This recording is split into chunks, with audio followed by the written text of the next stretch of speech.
Hello! So today we are going to be talking about different movie clips and how they check out realistically in the real world with science. And so the first movie clip I wanted to discuss is the scene from the Pirates of the Caribbean. And this is where the characters Jack Sparrow and Will Turner are walking at the bottom of the ocean floor with the canoe.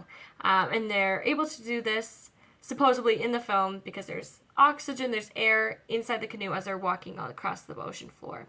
And so I wanted to discuss, why this doesn't work out. And so there's a couple factors going into this, but the first one I wanted to discuss is something to do with Boyle's law.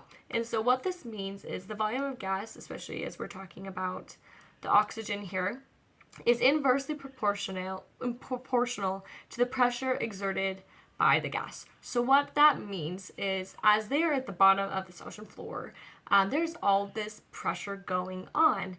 And so what I'm trying to say is it's going to be proportional. So there's got to be less limited air inside the canoe because of all this outside pressure here.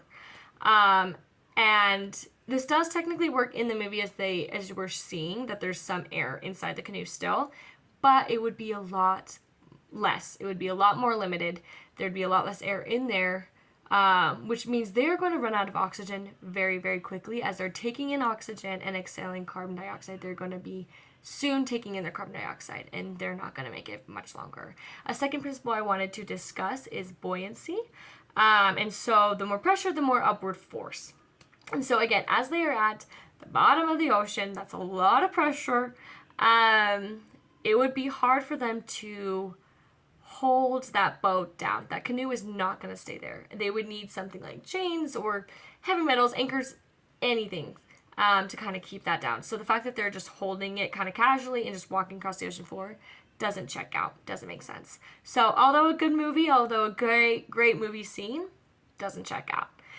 The second one I wanted to discuss is Superman, the 1978 version.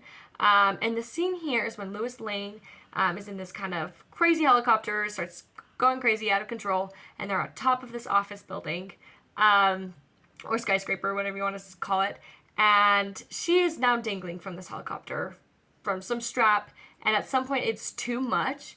Either it breaks or she falls, whatever, she is falling, and Superman sees this, Clark Kent at the time, sees this, changes really fast, becomes Superman, and reaches up to save her.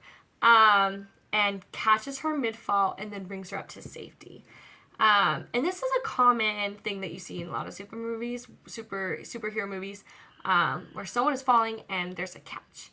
And I want to tell you why this doesn't work. Ultimately, Lois Lane is probably going to end up dead in real life. And again, we're going to go through why, but you're going to have to really bear with me because we're going to do math. We're going to pull out some numbers, some crazy numbers. It's maybe not going to make sense. I'll put them on the screen so you can kind of follow along that way. But we want to start with, okay, what is the time for Lois Lane to get halfway to the building? And so time is going to equal the square root 2 times the distance divided by g. And so what that looks like here for Lois Lane, again, a lot of these are going to be estimates, but good enough to tell us what's going to happen to her. So we're going to get the square root 2 times 0.5, because we got to go half of the building. And let's assume that the building is 625 feet. Divided by 32 feet per second squared.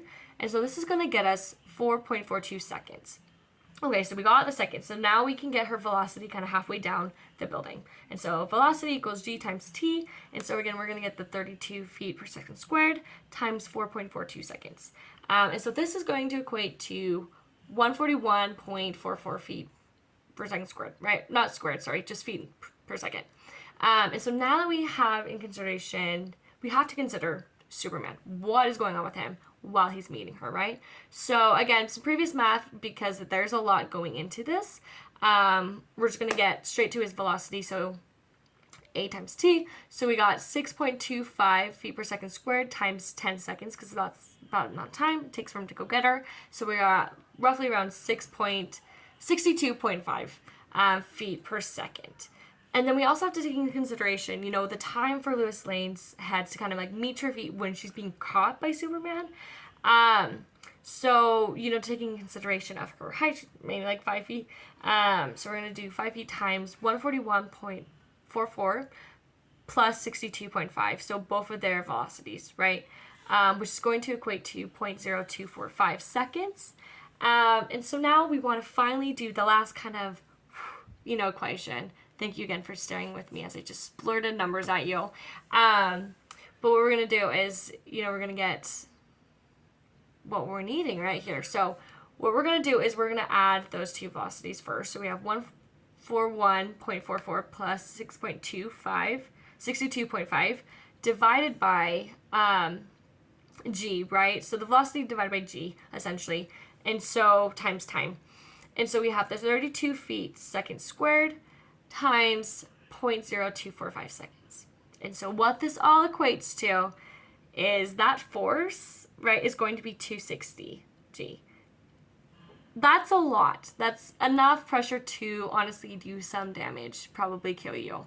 And so amidst, Superman's best efforts, saving Lois Lane in that way isn't going to save her. Something that'd probably be best is to slow the speed over more distance to decrease the force. That's something you kind of see in Spider-Man movies, with the elasticity of the webs. It's more of a slowing motion to kind of save someone, which is going to do more good.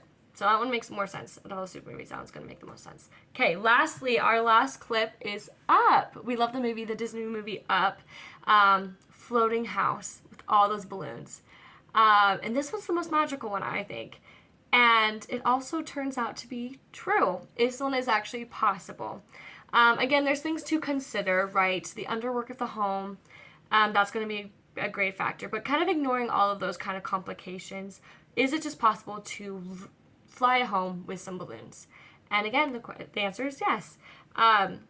Something I want to relate this to is Archimedes' principle, which means when an object is immersed in a liquid, the upthrust is equal to the weight of the liquid displaced by the object. And again, instead of using liquid, we're going to use gas because that's what we're kind of dealing with here with the environment, the air. And so what that means is what we need to lift this house is we just need enough balloons to kind of displace the weight of the home. And so it's more just a quantity thing, making sure we have enough balloons to lift up this house. And so looking out in the film of the movie too, it looks like there is, and maybe there's not, maybe they didn't draw enough balloons, but overall that idea of lifting a home is possible. Again, you just have to make sure that you're displacing it, enough of it to lift the object. And obviously you're going to need more balloons if you want it to go higher. But yeah, so those are, me discussing all those movie clips. Hope you enjoyed it.